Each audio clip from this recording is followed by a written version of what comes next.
નમસ્કાર દર્શક મિત્રો, આપ નિહાળી રહ્યા છો સાઈ ગ્રુપ મીડિયા હાઉસ દ્વારા સંચાલિત નવસારી લાઈવ પર પ્રકાશિત થતું ઝટપટ બુલેટિન દેશ અને દુનિયાથી અવગત કરાવતા આ બુલેટિનની અંદર જુઓ દિવસભરની તમામ ઘટનાઓ। નવસારી કૃષિ યુનિવર્સિટી ખાતે કેન્દ્રીય જળશક્તિ મંત્રી CR પાટીલના હસ્તે કૃષિ મેળો 2024નો અને એગ્રો ટેક્સટાઇલ પાર્કનું ઉદ્ઘાટન આજે કરવામાં આવ્યું। આ પ્રસંગે કૃષિ મંત્રી રાઘોજી પટેલ પણ ખાસ ઉપસ્થિત રહ્યા હતા। આજે કૃષિ મેળો યોજવા જઈ રહ્યો છે, જેમાં નવસારી તેમજ સમગ્ર રાજ્યમાંથી વિવિધ ખેડૂતો આ મેળાનો લાભ લેશે। તેમજ આજે મેળામાં અનેક પ્રકારના સ્ટોલો પણ મૂકવામાં આવે છે અને ખેડૂતોને માહિતીસભર માહિતી ઉપર પૂરી પાડવામાં આવશે, જેના થકી ખેડૂતો સારું ઉત્પાદન કરી શકે તે પ્રકારનું આયોજન આ મેળા ખાતે કરવામાં આવે છે। ત્યારે જીણાભાઈ પટેલ જે વાઇસ ચાન્સલર છે તેઓ દ્વારા આ મેળો સફળ થાય તે માટેના તમામ પ્રયાસો હાથ ધરવામાં આવી રહ્યા છે।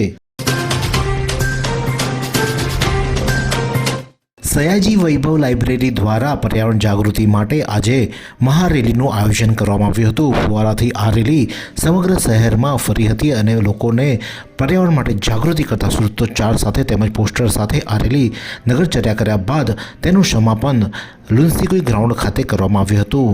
આ પ્રસંગે નવસારીના ધારાસભ્ય રાકેશભાઈ દેસાઈ, જિલ્લા કલેક્ટર ક્ષિપ્રા આગ્રે, પ્રશાંતભાઈ પારેખ, પરેશભાઈ રાઠોડ અને મહેશભાઈ પટેલ તિગરા સહિતના મહાનુભાવો પણ ખાસ ઉપસ્થિત રહ્યા હતા। તેમજ શિક્ષણાધિકારી અને શાળાના વિદ્યાર્થીઓ પણ આ રેલીમાં જોડાયા હતા અને તેઓએ સ્વચ્છતા રાખવા માટેના શપથ લીધા હતા। ખેરગામમાં વિજ્ઞાન મહાવિદ્યાલય અને બહેજ નિવાસી શાળાનું ખાતમુહૂર્ત થયું। ગુજરાત રાજ્યના ભાજપ પ્રદેશ પ્રમુખ અને યશસ્વી કેન્દ્રીય જળશક્તિ મંત્રી માનનીય ચંદ્રકાંત પાટીલને વિશેષ ઉપસ્થિતિમાં ₹23,853 લાખના જનકલ્યાણના વિકાસ કાર્યક્રમનું ખાતમુહૂર્ત અને લોકાર્પણ કાર્યક્રમ ચીખલી તાલુકાના ટાકલ ખાતે પ્રાથમિક શાળા પાસે યોજાયું હતું। જિલ્લા લોક વિજ્ઞાન કેન્દ્ર નવસારી સહયોગ અમદાવાદ સાયન્સ સિટી શૈક્ષણિક મુલાકાત લેતા દેગામ હાઈસ્કૂલના બાળ વૈજ્ઞાનિકો વિજ્ઞાન અને ટેકનોલોજીની મદદથી આજે આપણે અશક્ય બાબતોને પણ શક્ય બનાવી શકીએ છીએ, જેમ કે computer, robot, TV, smart mobile, શરીરના વિવિધ અંગો, અન્ય ગ્રહો પર જીવવાની શોધ, વિમાન, સ્પેસ સાયન્સ વગેરે અનેક બાબતો નવસારી જિલ્લાના લોક વૈજ્ઞાનિક કેન્દ્રના સહયોગથી તાજેતરમાં ભીમભાઈ ભગવાનજી દેસાઈ હાઈસ્કૂલ ટ્રસ્ટ દેગામ સંચાલિત બીબી દેસાઈ હાઈસ્કૂલ દેગામ બાળ વૈજ્ઞાનિકોએ અમદાવાદ સાયન્સ સિટી શૈક્ષણિક મુલાકાત લેવામાં આવી હતી।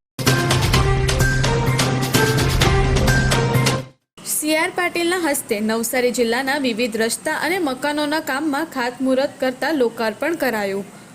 નવસારી જિલ્લાના ચીખલી તાલુકાના ટાકલ પ્રાથમિક શાળા ખાતે ગુજરાત સરકાર માર્ગ અને મકાન વિભાગ હસ્તકના નવસારી જિલ્લાના વિવિધ રસ્તા અને મકાનોના કામોમાં ખાતમુહૂર્ત તથા લોકાર્પણ કાર્યક્રમ કેન્દ્રીય જળશક્તિ મંત્રી CR પાટીલના અધ્યક્ષસ્થાને તથા વિવિધ પદાધિકારીઓ ઉપસ્થિતિમાં યોજાયો હતો।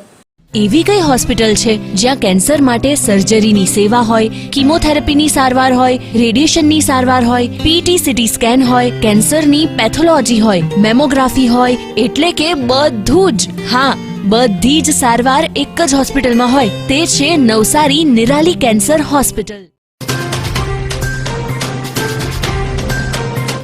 ગણદેવીથી નવસારી જતા રાજ્ય ધોરીમાર્ગ પર ખખવાડા સાલેજ વિસ્તારનો સાકરો રોડ 4 ટ્રેકના અભાવે વાહન ચાલકો માટે જોખમી।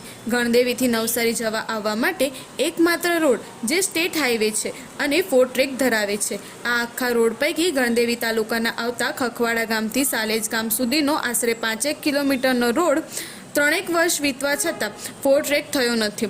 રોડ ઉપરના વળાંક અને ફેર ટ્રકના અભાવે ખખવાડા સાલેજ વિસ્તારના વાહન ચાલકો માટે જોખમી હોવાનું દેખાઈ રહ્યું છે। બાકી રહેલા આ રોડ ઝડપીથી 4 ટ્રેક બની જાય એવી વાહન ચાલકો અપેક્ષા રાખી રહ્યા છે। જામીન મળ્યા બાદ ભાગી છૂટેલ હત્યાના ગુનાનો આરોપી રાજસ્થાનથી ઝડપાયો। ચીખલી પોલીસના નોંધાયેલ પ્રોહીના ગુનાના આરોપી અંગે નવસારી LCBની ટીમ રાજસ્થાન ખાતે તપાસમાં ગયેલ તે દરમિયાન આ ટીમને વાત મળી હતી કે અમદાવાદના દાણી લીંબા પોલીસ મથકમાં નોંધાયેલ હત્યાના ગુનાનો આરોપી અમદાવાદના ફૈસલનગર ખાતે રહેતો મોહમ્મદ અકરમ ઉર્ફ રાજા રિયાઝુદ્દીન કુરેશી, જેને અમદાવાદની સાબરમતી મધ્યસ્થ જેલ ખાતે કાચા કામના કેદી તરીકે રાખ્યો હતો.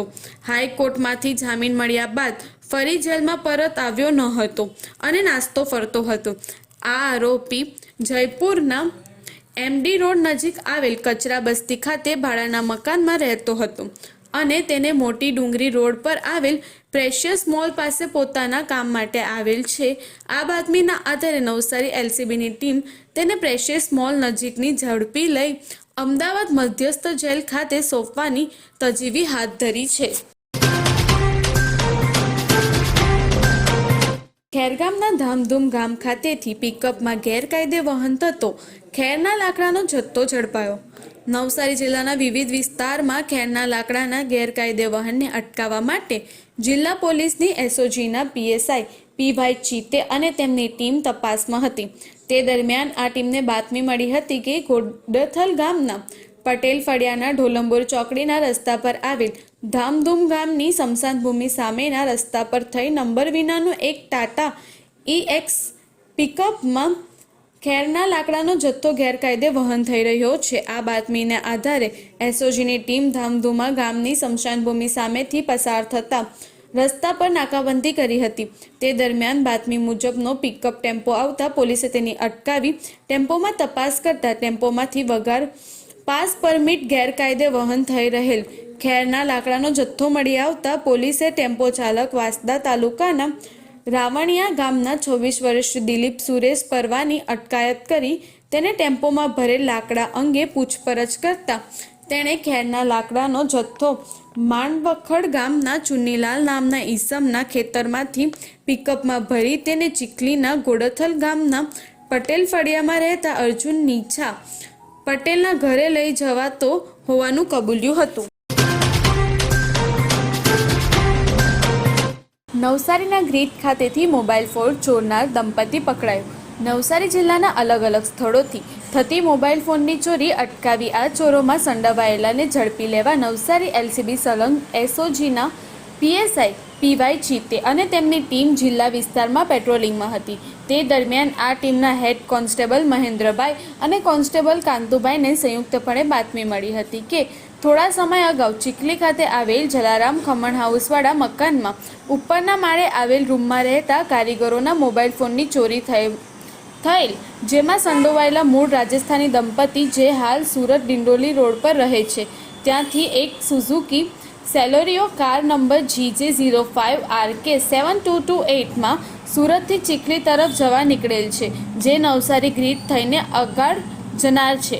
આ બાતમીને આધારે SOG વોન્ટેડ એસ્ક્યુટ સેલની ટીમ નવસારી ગ્રીટ ખાતે હાઈવેના ઓવરબ્રિજ નીચે આવેલ મેલડી માતા મંદિરની સામે ચીખલી તરફ જતા ટ્રેકના સર્વિસ રોડ પર જપ્તો ગોઠવ્યો હતો.